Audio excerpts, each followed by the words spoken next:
Estamos de volta e neste primeiro bloco eu tenho a satisfação de receber aqui no Viva Melhor a presença do médico Dr. Cristiano Ferrari Siqueira, que é médico nuclear. Seja bem-vindo ao nosso programa, doutor. Obrigado pelo convite, Renata. Satisfação estar aqui com você. Doutor, a sua especialidade é algo assim meio polêmico, né? Médico nuclear ou medicina nuclear. As pessoas acham que mexe com usina, qualquer coisa, né? Mas o que seria medicina nuclear, doutor? A medicina nuclear, ela é uma especialidade médica que a gente obtém as imagens a partir de injeção de pequenas quantidades de material radioativo nos indivíduos, nos pacientes. Diferente da radiologia, onde os equipamentos emitem a radiação, na medicina nuclear, o próprio paciente que é a fonte de radiação. Então, e essa diferença, doutor, é interessante porque muitas pessoas acredito que nem conhecem medicina nuclear, né? E acham que não, vou fazer um exame lá, seja de tomo, de ressonância, e está sendo a mesma coisa. Realmente tem essa diferença, isso que é importante ressaltar. É evidente a diferença e é também importante frisar que é um método já bastante estabelecido, que tem uma ideia que é um método moderno, um método novo. Na verdade, a medicina nuclear surgiu antes da tomografia, antes do ultrassom e antes da ressonância. Nós já temos 50 anos de estrada. Olha só. Né? Então antecipou esses outros métodos e a gente acredita que tem assim, grandes aplicações para os pacientes. E eu fiquei sabendo que tem várias aplicações, vocês trabalham juntamente, em conjunto com o hospital, né? E vocês fazem a maioria dos procedimentos no quê? Cardiologia? O que é mais utilizado na medicina nuclear, doutor? A medicina nuclear de Foz do Iguaçu já está estabelecida aqui pelo menos uns 3 anos, né, desde a inauguração. Hoje a nossa clínica funciona no Hospital Costa Cavalcante. E nós atendemos, a maioria das vezes, pacientes da área de cardiologia, que são assim, destinados, né, para avaliação de doenças como a insuficiência coronariana, se esses indivíduos, por exemplo, têm riscos de ter infarto do miocárdio ou morte súbita. Esses ocupam quase 50% da nossa agenda. Que bacana. E isso, normalmente, quem faz a indicação seria o cardiologista, doutor? Sim, os pacientes procuram Porque eles já fazem um acompanhamento do seu paciente, né? Já sabe se tem risco familiar ou não, e aí encaminham para fazer esses exames. Os exames que são chamados cintilografias, né? No caso, a cintilografia do miocárdio, geralmente eles são pedidos quando existe alguma dúvida se o paciente precisa de uma cirurgia cardíaca, precisa fazer uma angioplastia. Então, o exame é importante porque a gente consegue detectar quem fazer um são diagnóstico mais preciso, os verdadeiros candidatos para esses procedimentos. Que bacana, porque muitas vezes, às vezes vai direto e poderia ter alguns riscos e poderiam evitar com outros procedimentos, na realidade. Existem vários tipos de pacientes, aqueles que não precisam de exames tão invasivos, né, que poderiam ser feitos exames como o nosso, que não são considerados invasivos, e aí não precisa fazer o procedimento, né? A gente descarta o procedimento nesse momento. Doutor, é interessante que além de estar falando 50% na parte de cardiologia, mas também a parte endocrinológica, outros tipos de procedimentos também são realizados. Sim, aí nós temos grande número de pacientes que vêm nos procurar para avaliação ou melhor, para controle de tumor. Todo controle do câncer. Então, o médico solicita o exame para ver se existem metástases, que são a disseminação do câncer do indivíduo. Então, pacientes com câncer de mama, próstata, pulmão e outros Olha, tipos. São uma infinidade de... Eles têm a oportunidade, com a avaliação, a cintilografia, de saber se existe a disseminação da doença. Olha só. E a partir desse diagnóstico, muda a conduta, muda o tratamento do paciente. Ele vai ser encaminhado ou para quimioterapia ou para radioterapia, devido ao resultado do exame. É um exame complementar que define muito o tratamento do paciente. Isso é importante, né? Isso é na parte oncológica, né? Então a gente pode falar, por exemplo, também da tireoide. Que a tireoide é muito comum, né? Foi uma das primeiras aplicações da medicina nuclear, né? O uso de material radioativo tanto para diagnóstico quanto para tratamento da tireoide. Então, hoje, a gente faz assim, um grande número desse tipo de procedimento. Geralmente, depois do procedimento, muitos pacientes retornam para tratar o seu hipertireoidismo. Normalmente é por causa do hiper, né? Então, eles voltam ao médico, né, e depois retornam com encaminhamento para tratamento. E fazem controle. Isso, e a gente consegue, com a radiação, tratar o hipertireoidismo de forma definitiva, sem precisar de cirurgia. Olha, coisa boa, uma opção excelente para quem tem problemas de hipertireoidismo, né? Funciona definitivamente. E aí também eu acredito que tenha aqueles casos de pessoas que está contraindicado uma cirurgia por algum tipo de problema. Então é uma outra alternativa também de tratamento, né? Principalmente no hiper. Isso, no hipertireoidismo a gente pega pacientes com, assim, com arritmias cardíacas, pacientes muito idosas, e a cirurgia está contraindicada nesses casos. Então, bom que tem uma outra alternativa, né? Isso está disponível para toda a população. Olha, que legal. É importante, Renata, a gente, assim, atende todos os convênios, sabe? Atende particulares, claro, e atende uma grande parcela de pacientes do SUS. Então, assim, tem disponibilidade para atendimento de todos os pacientes. Para a população em geral. Isso que é importante.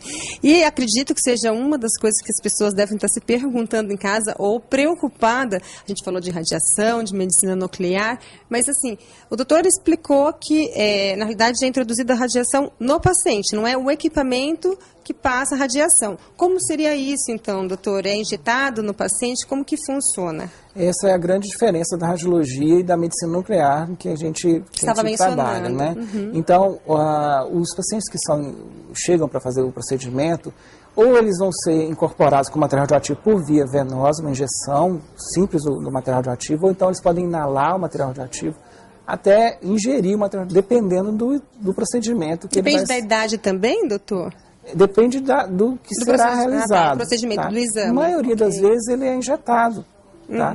E a quantidade, que é o que mais a preocupação das pessoas. A quantidade é muito pequena. A exposição à radiação, ela, digamos assim, é comparável ou é um pouco menor do que exposto quando faz uma tomografia computadorizada. Que as pessoas fazem assim tranquilamente, né? Nem se preocupam Nem se preocupam como que é. Que é o uso de radiação também. É que o nome assusta um pouco, né? Acho que as pessoas vão achar que vão sair brilhantes do hospital e da clínica, né? Não ocorre isso. A gente tem todos os cuidados para fazer o procedimento de forma segura, né, utilizando a menor quantidade de radiação possível para obter o melhor resultado, tá?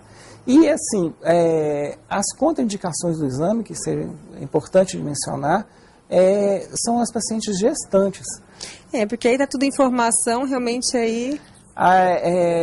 Então, a gente não faz o procedimento, a gente tem uma grande preocupação de fazer o procedimento na gestante, porque o feto é muito sensível à radiação. Claro, com certeza. Então, a gente evita e também tem alguns cuidados para ser tomados quando a paciente tem... Está em amamentação.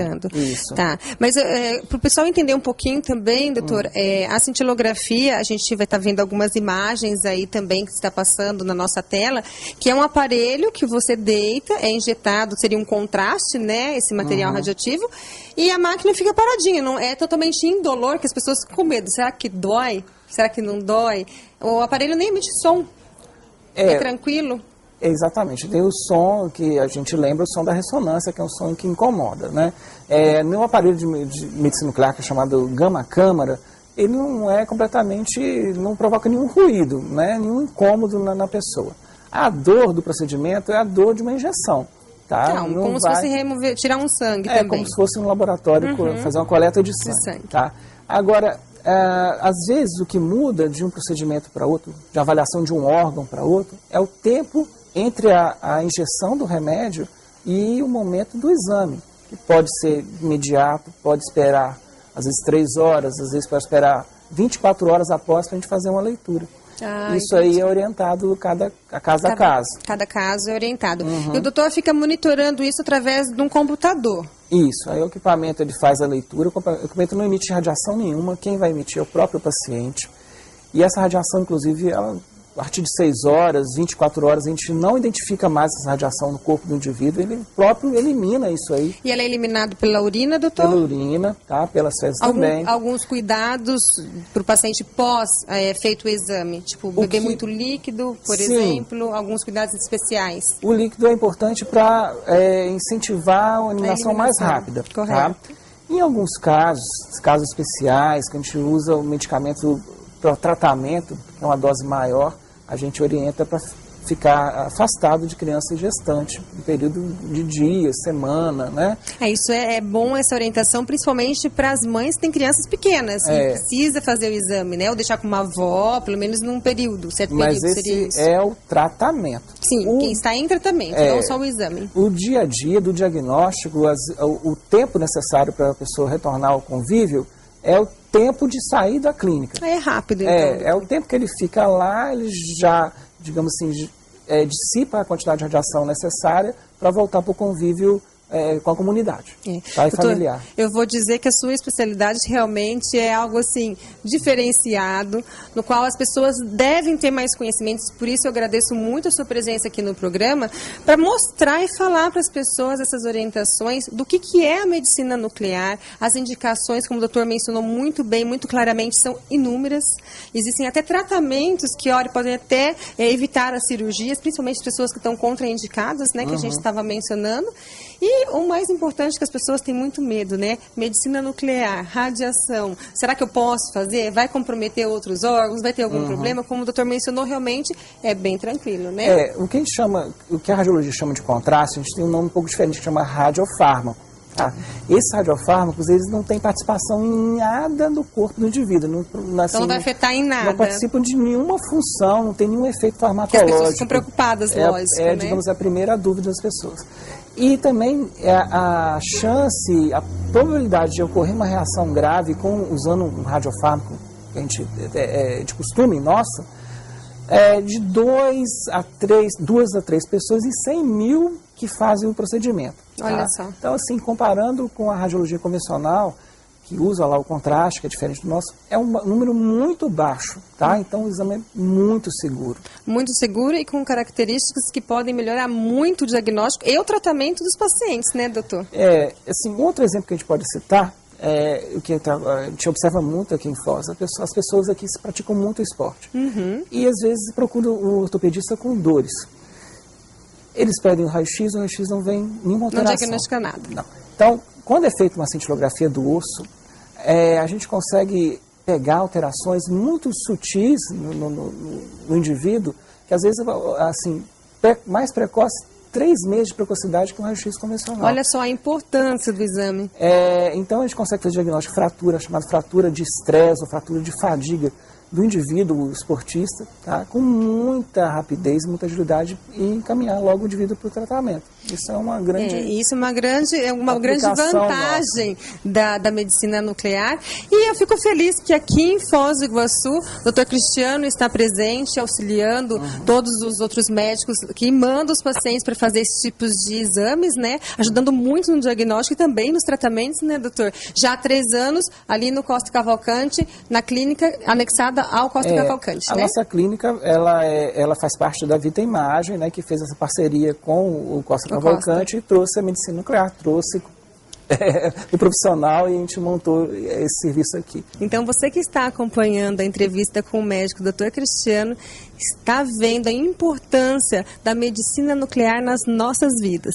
Eu vou para um rápido intervalo, não deixe de acompanhar a dica da semana, mas no segundo bloco voltamos com o Dr. Cristiano falando mais um pouquinho sobre medicina nuclear. Não deixe de conferir, já voltamos.